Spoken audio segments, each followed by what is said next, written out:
요 말씀으로 병오년을 열며라는 제목으로 하나님 말씀을 전합니다. 구정 연휴가 지났으니까 이제 음력으로도 진짜 2026년 병오년인 거잖아요. 그래서 요 절기가 딱 지났으니 가장 병오년의 첫 주구나는 생각으로 시편 121편 말씀을 준비했습니다. 명절 연휴 기간에 우리의 문화는 가족들이 이렇게 한자리에 모여서 또 인사를 나누고 교제하는 그런 문화가 있습니다. 아마 그래서 지난주에 여기저기 또 오가셨던 분들도 계시고 또 차도 많이 타신 분들도 계시고 뭐 가까워서 이렇게 근처 계신 분들도 계셨을 거예요. 우리의 문화는 그런데 이스라엘은 요 절기 때마다 예루살렘에 갑니다. 그래서 예루살렘에 오갈 때마다 요 노래를 부른 거죠. 오늘 시편 121편 성경책 보시면 위에 성전에 올라가는 노래라고 쓰여져 있어요. 이 절기 때 예루살렘 성전에 올라가고 내려가면서 불렀던 노래다. 여러 해 동안에 뭐 왔다 갔다 많이 했겠죠. 때로는 온 가족이, 때로는 뭐 부모와 자녀, 뭐 단둘이 아니면 부부가 뭐 몇 명만 아니면 대표자만 예루살렘에 오가면서 그 먼 여정, 긴 여정을 이 찬양을 부르면서 하나님이 나의 도움이시다. 나의 도움이 어디서 올까?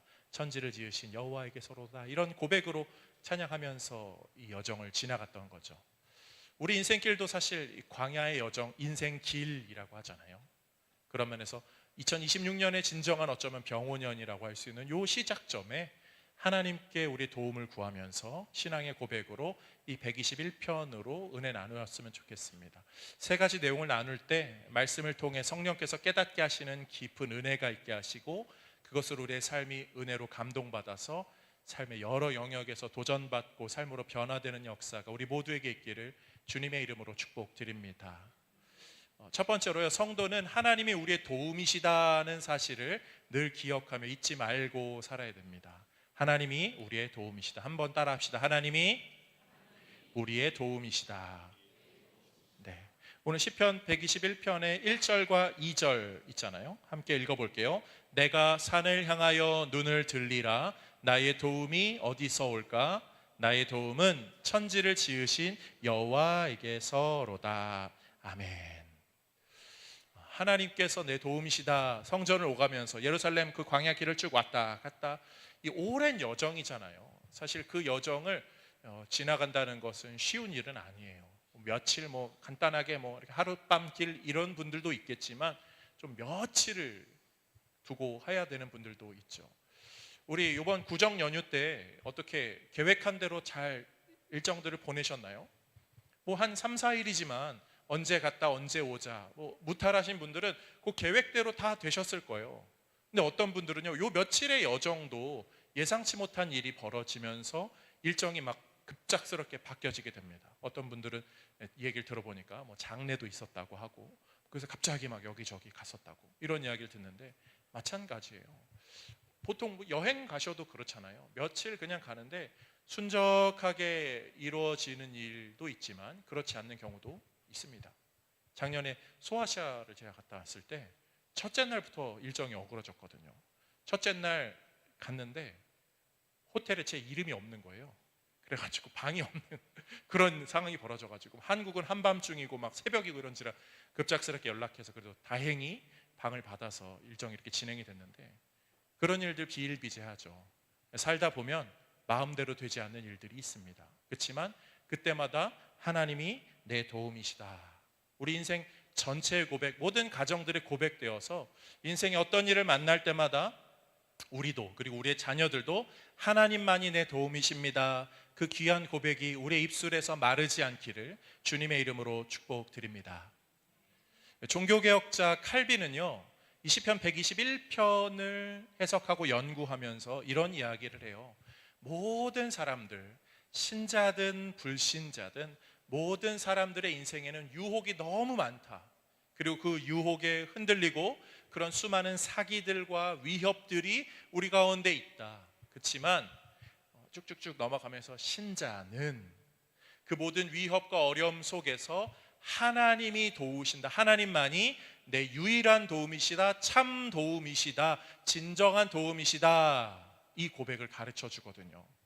우리는 하나님이 도움이십니다라고 고백하는 건요, 여러 도움들 중에 주머니에 있는 하나 뭐 정도가 아니라 그분이 나의 유일한 도움, 참 도움이시다, 진정한 도움이시다는 그 고백인 거죠.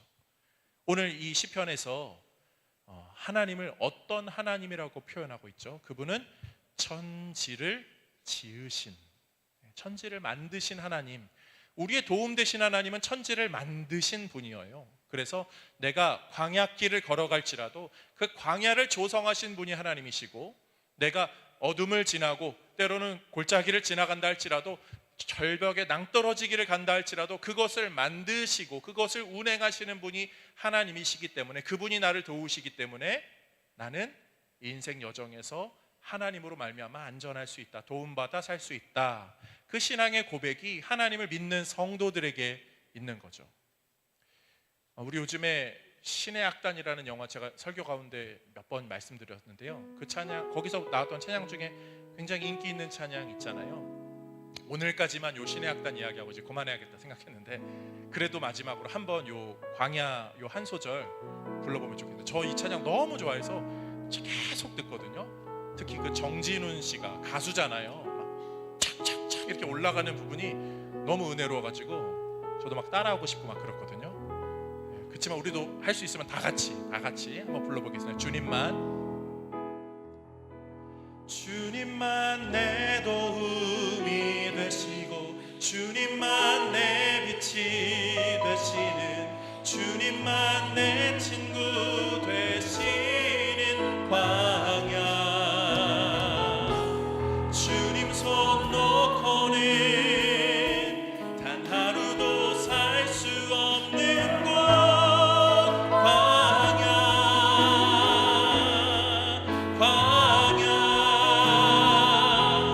주께서 나를 사용하시려, 나를 더 정결케 하시려, 나를 택하여 보내신 그곳 광야, 성령이 내 영을 다시 태어나게 하는 곳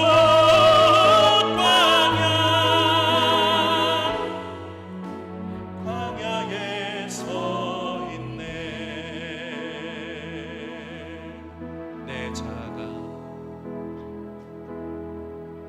내 자가 산산이 깨지고 높아지려 했던 내 꿈도 주님 앞에 내려놓고, 오직 주님 뜻만 이루어지기를, 나를 통해 주님만 드러나시기를.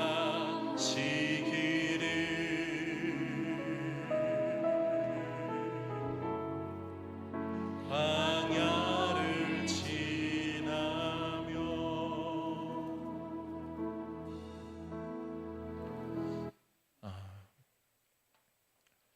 인생에 광야가 있거든요. 어려움들이 찾아오거든요. 작은 일, 이런저런 일에 우리는 마음이 좀 흔들리고 그럽니다. 그럴 때마다 주님만이 내 도움이시다는 고백이 계속적으로 좀 되뇌어지시면 좋겠어요. 제가 설교 중에 신상 발언을 잘 안 하려고 하는데요, 이번 구정 때 몸이 좀 아팠어요. 그런데 구정 전부터 심장이 좀 이렇게 이쪽이 안 좋은 거예요. 그래가지고 이거 좀 이상하네. 그치만 뭐 괜찮아지겠지, 살쪄서 그런 거겠지 하고 구정 전부터 한두 주 정도 열심히 걷고 뛰고 했습니다. 근데도 이게 좀 계속 그런 거예요. 그래가지고 이거 좀 이상하네. 그래가지고 우리 박은혜 집사님한테 전화를 해서 여쭤볼까 그런데 이게 구정이 다 지나가는데 점점 더 아파지는 거라 불안한 마음에 병원에 갔어요. 그래가지고 심장이 아파요, 의사 선생님. 그 전날 저는 막 별별 드라마를 막 쓰고 각본 쓰고 막 그랬죠. 심장이 아파요. 그래서 의사 선생님 만나서 막 초음파 검사, 막 피 뽑고 뭐 이렇게 아무튼 이것저것 검사를 막 했습니다. 그리고 나타난 결과는 심장은 아무 이상이 없습니다. 그 전까지만 해도 막 협심증, 막 그 심장 질환이 막 제 여기 막 떠오르는 거죠. 주님 어떻게 하죠? 도와주세요. 막 그 간사한 마음에 주님을 열심히 찾았어요. 이제 결과는 이 아마 이렇게 위쪽에 이런 좀 그런 뭔가 신경성이 있는 것 같다. 그래서 막 약 먹고 좋아지고 있습니다. 근데 그걸 지나면서 인생에 갑작스럽게 아프고 그런 일들 찾아오는데 하나님을 찾을 수 있다는 것 자체로 그게 참 감사하더라고요. 사실 뭐 협심증 그러니까 오늘 저녁 내가 어떻게 될지 그 새벽이 제일 힘들었거든요. 그 새벽에 잠을 못 자겠는 거예요. 자다가 어떻게 될까 봐. 그래서 전화기 붙들고서 자도 안 되고 안 자도 안 될 것 같은데 자도 그래도 제 마음에 그래도 하나님 계시니까 이게 저한테는 힘이 됐거든요. 하나님만이 내 도움이시다. 이 귀한 고백이 우리 성도님들의 인생 가운데 계속적으로 이어질 수 있기를 주님의 이름으로 축복드립니다. 두 번째로요, 우리 성도는 하나님이 우리의 안전의 주인이시라는 것을 늘 기억해야 됩니다. 하나님은 그냥 우리의 도움 정도가 아니라 우리의 안전을 책임져 주시는 분이죠. 인생에 어떤 이해할 수 없는 굴곡들이 있거든요. 그런데 하나님의 안전이시다 성도가 고백하는 건 좀 모순된 것처럼 느낄 수 있어요. 그렇지만 하나님은 우리의 안전이시다는 고백은 우리가 이해할 수 없는 일이 벌어질 때, 납득할 수 없는 일이 벌어질 때 성도는 그것을 믿음으로 어떻게 받아들이냐면, 신앙으로 어떻게 받아들이냐면, 더 큰 위협이 있었을 수도 있는데, 내 인생에 더 심각한 어려움이 있었을 수도 있는데 하나님이 계셔서 나를 도와주셔서 그래도 나는 이 정도로 안전합니다, 하나님의 도움입니다는 신앙의 고백을 할 수 있죠. 대표적인 게 시편의 37편의 다윗이 하는 고백이잖아요. 함께 읽어볼까요? 24절 말씀.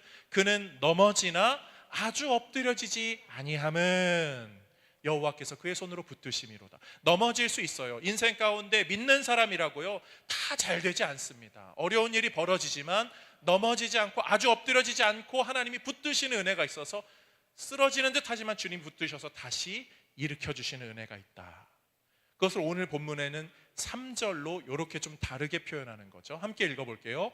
여호와께서 너를 실족하지 아니하게 하시며, 실족하지 아니하게 하신다. 하나님이 우리를 지켜주신다는 거예요. 실족한다는 게 잘 아시잖아요. 발을 뭐 헛디딘다. 우리는 기본적으로 그런 의미로 알고 있어요. 헛디디는 게 어떤 위협이냐 어려움 정도냐 생각한다면, 제가 청년 시절에 이 선교 훈련을 몇 주 받은 적이 있었거든요. 그 중에 하나가 이 밖에서 수경을 하는 거였어요. 침낭 하나 가지고 나서 무슨 이렇게 바닷가에 있는 무슨 절벽 해안가에 어디 쉘터를 하나 찾아서 거기서 하룻밤을 지내는 거였어요. 근데 그 막 절벽길을 이렇게 가는데 벌써 20년 전이니까 20년도 더 된 일이죠. 좀 더 미화된 것 같긴 하지만 진짜 절벽길이었거든요. 그리고 기억나는 건 거기에 저 아래에 양이 한 마리 떨어져 있는 거예요. 제가 저희 선교 대장님한테 저게 무슨 왜 양이 저기 있어요? 그러니까 양이 절벽길을 가다가 실족해서 떨어지면 저기서 저렇게 죽는 거라고, 오를 수 없이 저러다가 굶어 죽거나 다쳐서 죽거나 하는 거라고. 이게 실족하는 자들이 겪게 되는 어려움이죠. 그런데 보세요, 하나님께서 너를 실족하지 않게 하신다. 신자에게 이게 얼마나 큰 도움이 되는지를 모르겠어요. 2026년을 병오년이라고 합니다. 그 병자에 화속성이 있대요. 그 무슨 12간지 65 이거 하시잖아요. 그런 분들은 그래서 붉은 말의 해라고 합니다. 그래서 붉은 말 힘차게 달려가십시오, 막 그런 덕담들을 할 수 있잖아요. 그런데 아시죠? 세게 빨리 달리는 건강한 말일수록 그 빠른 속도에서 한 번 실족하면 더 크게 다친다고요. 우리가 인생에 나의 강력함을 자랑할 수 있습니까? 나의 위대함과 나의 대단함, 어떠한 능력이나 건강이나 재력이나 그 어떤 걸 자랑할 수 있나요? 한 번 실족하면, 우리가 사는 세상 어때요? 한 번 실족하면 저렇게 떨어지는 것 같아요. 우리 청년들, 청소년들의 인생이 왜 그렇게 이 세상에서의 뭐 꿈과 희망과 뭐 결혼과 뭐 그런 미래를 잘 못 꿈꾸는 이유가 뭐죠? 청소년 시기부터요. 그 뭐죠? 그 아이들 무슨 뭐 매주 뭐 하는 거 있잖아요. 그 체험학습밖에 생각이 안 나는데. 매주 막 역시 제가 또 저도 졸업한 지가 좀 됐는지라 무슨 숙제 같은 거 매번 나가잖아요. 쪽지 시험 보고 막 수행 평가 맞습니다. 와, 주님만 내 도움이십니다. 수행평, 그러니까 저희 때는 그래도 뭐 기말고사, 중간고사, 기말고사 이렇게 보니까 좀 망치면 다음에 잘 보면 돼 이렇지만, 요즘 아이들은 수행평가를 매달 매주 막 이걸 신경 쓰느라 이게 3년, 고등학교 3년 내내 신경 써야 내가 원하는 대학을 가니까 애들이 줄타기 하는 것 같은 거예요. 그 스트레스와 압박감 때문에 실족하면, 한 번 떨어지면 그냥 인생 망했어, 그래 이번 인생 망했어, 그런 표현을 아이들이 하는 거잖아요. 실족하는 게 그런 위험이 있습니다. 내 힘을 의지하고 내 능력을 의지하고 아니면 내 재력이나 내 관계나 어떠한 사람, 그런 것을 의지하는 인생은요, 물론 강력하죠.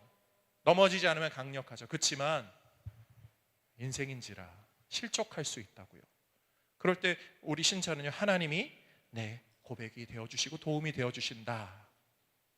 우리 모두의 고백 되기를 원합니다. 사람들은 그 붉은 말이라고 얘기했지만, 저는 이 말씀을 이번 구정 연휴 기간에 많이 묵상하면서 연결돼서 떠오르는 말씀이 있더라고요. 그 뒤에 구절, 열왕기하 말씀인데요. 열왕기하 6장 17절 말씀 함께 읽어보면 좋겠습니다. 기도하여 이르되 여호와여 원하건대 그의 눈을 열어서 보게 하옵소서 하니 여호와께서 그 청년의 눈을 여심해 그가 보니 불말과 불병거가 산에 가득하여 엘리사를 둘렀더라. 아멘.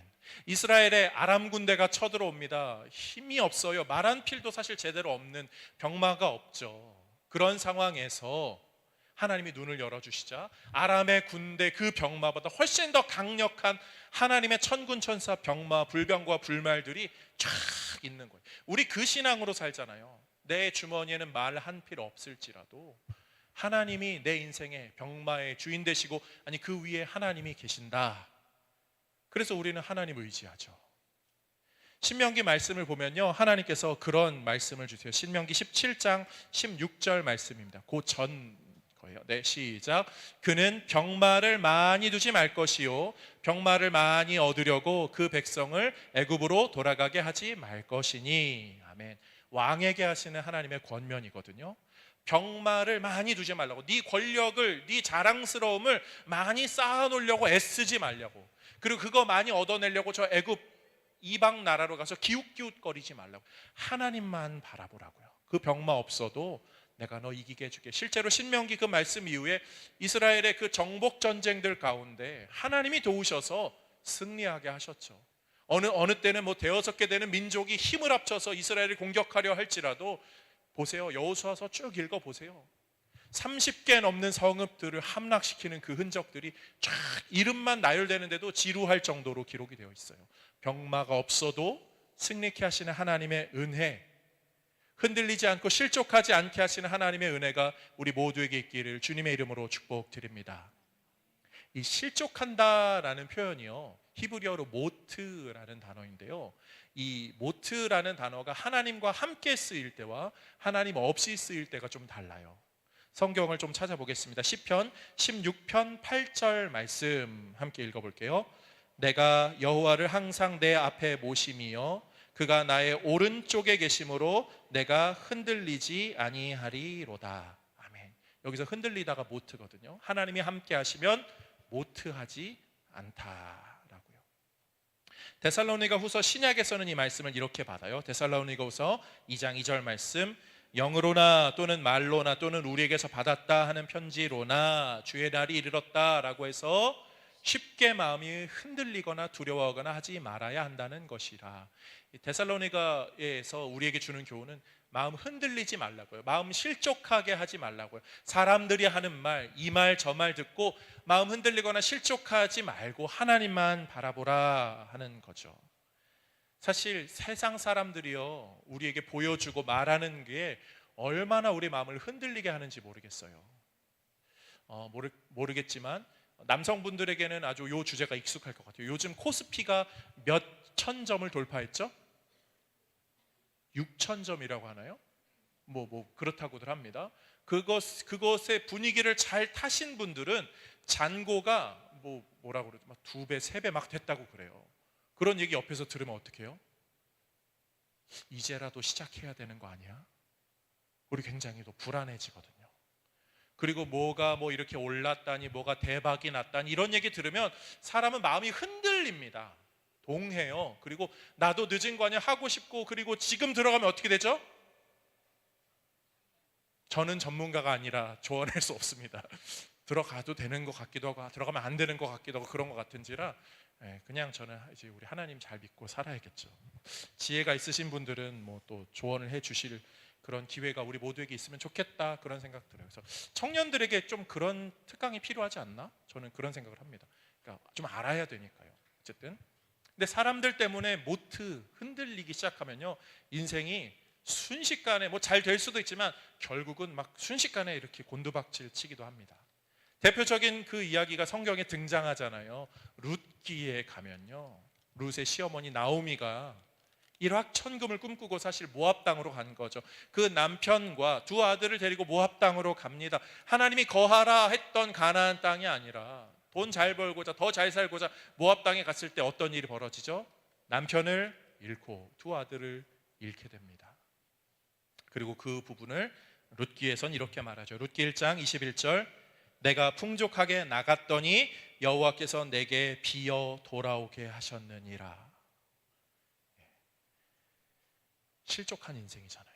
잘못 발 디뎌서 풍족한 인생이 텅 비어지게 된 인생. 그런데 은혜가 어디 있냐면요, 여기 있어요. 우리 중에요, 실족했던 경험이 있는 분들이 있을 수도 있거든요. 근데 룻기의 말씀은 텅 비었더라로 끝나지 않아요. 텅 비었지만 실족했을지라도 하나님이 그 나오미의 인생에 함께 해 주심으로 나오미의 인생에 다시 하나님의 은혜 햇빛이 비춰지게 되죠.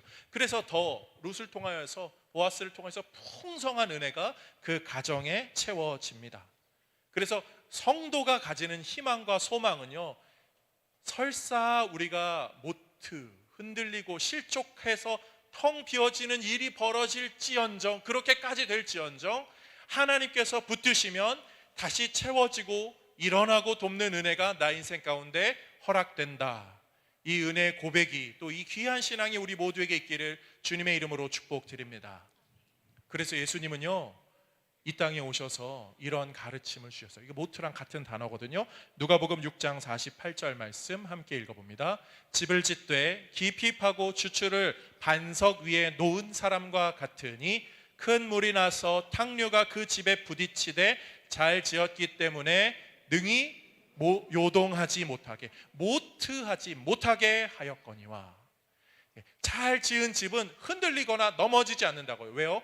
주추를 잘 놓았기 때문에, 반석 위에 세웠기 때문에. 그런 면에서 예수님이 이 가르침을 우리에게 주시는 이유는 다른 거 아니죠. 내가 너의 믿음의 반석이다. 그래서 우리는 예수 믿음의 반석 위에 우리의 가정을 세우고 또 우리의 신앙을 세워가며 인생길을 걸어가죠. 그래서 탕류가 있을 수 있어요. 와류가 우리를 덮칠 수 있습니다. 그렇지만 예수님을 붙들고 그 위에 세워져 있기를 늘 고백하고 살아가고 있습니다. 하나님은 우리의 안전을 책임져 주셔요. 그래서 올 한 해도 26년도 달려갈 때에도 어려움이 생길지라도 아주 넘어지지는 않는구나, 또 하나님이 나를 도우시는구나, 나는 예수의 반석 위에 세워진 가정이야 선포하시고 또 고백하시면서 하나님께 도움 구하며 신앙으로 나아가는 우리 모두가 되기를 주님의 이름으로 축복드립니다. 마지막 세 번째로요, 성도는 우리 하나님이 우리의 인생에 진정한 도움, 참 도움, 유일한 도움이심을 늘 고백하며 살아야 됩니다. 오늘 1절 말씀 한번 읽어보도록 하겠습니다. 내가 산을 향하여 눈을 들리라, 나의 도움이 어디서 올까. 아멘. 제가 참 개인적으로 많이 좋아하는 구절이에요. 개인 기도할 때, 제 기도의 마무리 개인 기도할 때 혼자 이 구절을 크게 외치거든요. 노래로도 찬양으로도 부르고 이 곡적으로 많이 있으니까, 내가 산을 향하여 눈을 돌리라, 나의 도움이 어디서 올까. 나의 도움은 천지를 지으신 여호와에게서로다. 이 고백을 저는 참 좋아해요. 그런데요, 이 문장을 히브리어 원어로 보면 내가 산들을 향하여 눈을 듭니다 라고 써 있어요. 산 하나가 아니라 산들이요. 왜 산들일까요? 몇 가지 이야기들이 있거든요.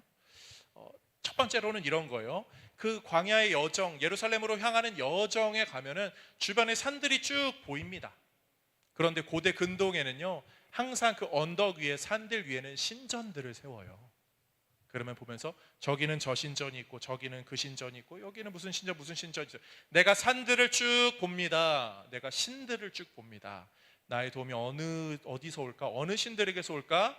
나의 도움은 천지를 지으신 여호와 하나님뿐입니다. 다른 신들 아니라 나는 하나님만 봅니다 하는 신앙의 고백이죠. 그리고 또 하나의 이야기가 있다면, 예루살렘으로 다 다가가게 되면 예루살렘은 유대 산지입니다. 거기는 평지에 언덕 하나 예루살렘 딱 있지 않아요. 다른 산들이 있어요. 감람산, 모리아산, 시온산, 이렇게 언덕들이 몇 개 있고, 그 사이들이 뭐 기드론 골짜기, 뭐 흰놈의 골짜기 이렇게 돼 있는 거죠. 그런 골짜기들 있고 산들이 있어요. 그러니까 내가 저 산들을 봅니다. 그런데 그 예루살렘 산지의, 유대 산지의 산들은 무슨 산이냐면 하나님과의 추억이 있는, 하나님의 역사가 있는 산이에요. 이스라엘이 예루살렘을 어떻게 생각할까요? 저 우르 땅에서 하나님께서 아브라함을 부르셔요. 그리고 아브라함을 통하여서 복을, 형통의 복을 내려주시면서 야곱을 통하여서 12아들이 나아가고 12아들 중에 요셉이 먼저 애굽으로 가게 되죠. 그러나 총리가 되어서 거기서 또 자리를 잡고 나머지 가족과 형제들이 애굽에서 잘 자라게 됩니다. 큰 민족 12지파를 이루어서 모세를 통하여서 출애굽하게 돼요. 그리고 광야 40년을 지나가다가 여호수아로부터 가나안 땅 정복 전쟁을 성공리에 마치게 되죠.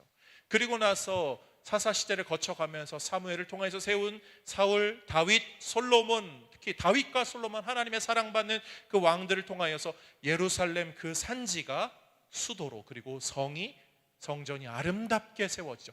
이스라엘 백성들에게 예루살렘 성은 그 하나님의 역사의 흔적, 하나님의 살아계신 그 증거물이 되는 거예요. 그런 증거물, 추억의 흔적이 우리에게도 있나요? 그런 분들이 있거든요. 내 인생에 20대 때는 하나님이 참 특별하게 나를 만져주셨어. 그 20대의 추억이 하나님과의 특별한 추억. 우리 집은 좀 달라. 우리 집은 이 집 살 때, 여기에 거하게 될 때, 여기 이사 올 때 하나님께서 은혜를 참 많이 주셨어.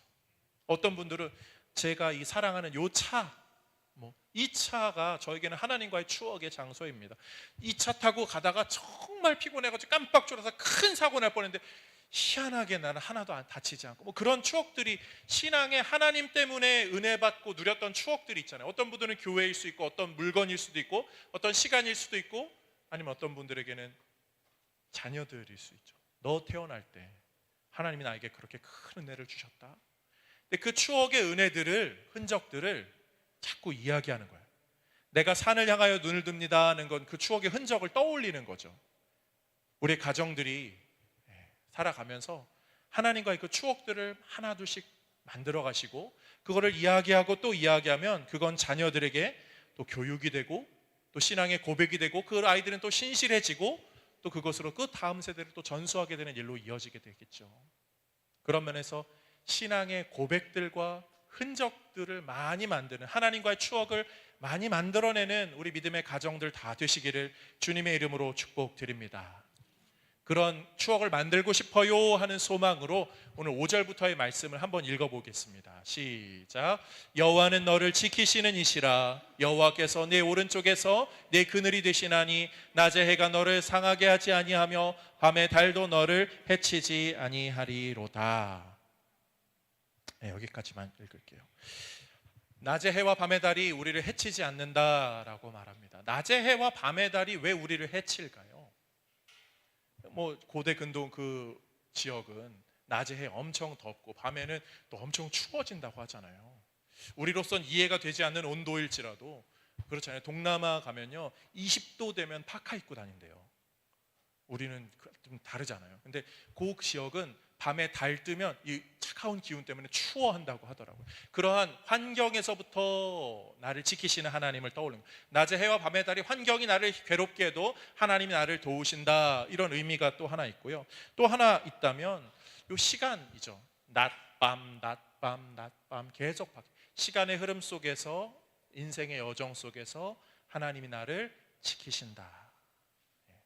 또 하나 고백이 있다면 이 낮의 해는 뜨거움의 열사병, 육체를 해하게 하는 것.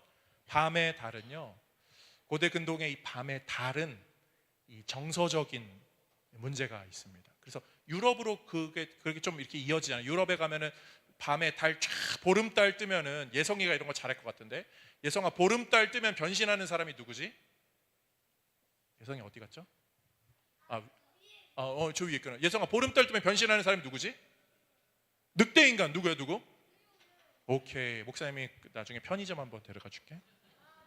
밤에 달 뜨면 그 광란의 그게 이렇게 루나틱 해가지고 막 그런 게 있는 거죠. 그러니까 낮의 해는 육체의 해함이고 밤의 달은 이 내면의 영적인 정서적인 해함, 그것들로부터 하나님이 지키신다라고 말하는 거예요. 또 하나 있다면 해를 섬기는 신, 달을 섬기는 신, 이방 신들, 신적인 싸움에서도 하나님이 나를 지키신다. 그것들이 나를 해하지 못한다라고 하는 것이죠. 사랑하는 성도님들, 2026년 우리의 이 고백이, 하나님께서 우리를 도우시고 우리의 유일한 도움이시라는 이 고백이 우리를 지키는 줄로 믿습니다. 7절 말씀 한 번만 읽어봅니다. 시작. 여호와께서 너를 지켜 모든 환난을 면하게 하시며 또 내 영혼을 지키시리로다. 여호와께서 너의 출입을 지금부터 영원까지 지키시리로다. 아멘. 지금부터 영원까지요. 하나님이 우리를 지키시는데 그냥 지키시는 것이 아니라, 나는 지금 이 한 걸음 뛰지만, 이 광야의 여정을 한 걸음 뛰지만 하나님은 나를 영원히 지켜주신다. 우리 고백이, 우리 모두의 고백이 되기를 원해요. 오늘을 우리는 한 걸음 뛰며 살아가요. 사실 한 걸음도 불안하죠. 오늘 나가서 안전하게 귀가하는 거 누가 보장해 줍니까? 아무도 보장해 주지 않거든요. 저 지난 그 구정의 하룻밤이 저에게는 참 여러 가지 생각하게 하더라고요. 내가 과연 새벽을 맞이할 수 있을까? 아주 그냥 드라마틱한 인생을 혼자 쓰고 있었는데, 근데 그렇잖아요. 누가 우리의 인생의 안전을 보장해 주겠습니까? 아마 우리는 평안의 구정 연휴였겠지만 병원 응급실에는 치열한 1분 1초의 시간들이었을 거예요. 작년 한 해 어떤 분들에게는 좋은 일만 가득했을지라도 또 어떤 분들에게는 아픔과 슬픔들이 있었겠죠. 누구는 질병이 찾아왔고, 누구는 생각지 못한 어려움을 겪었고, 누구는 먼저 떠나보내는 일도 있었을 거예요. 우리 한 걸음 뛰기도 힘들지만, 그런데 하나님은 어떤 분이시죠? 우리를 영원으로 인도해 주세요. 살다 보면 또 사라지는 게 인생이더라고요. 그래서 그냥 어찌어찌 살아가게 되는 것 같기도 하지만, 사실은요, 영원을 바라보며 살아야죠. 그래야 소망이 있고 희망찬 걸음이 되죠. 시간이 흐를지라도, 인생에 어떤 일이 벌어질지라도 다 바뀌어도 하나님의 사랑은 변하지 않으셔요. 그 사랑은 우리를 붙잡습니다. 우리 그 신앙의 고백이 우리 모든 가정들에게, 자녀들에게, 자녀 손들에게 또 대대로 전해지는 가정들 다 되시기를 주님의 이름으로 축복드립니다.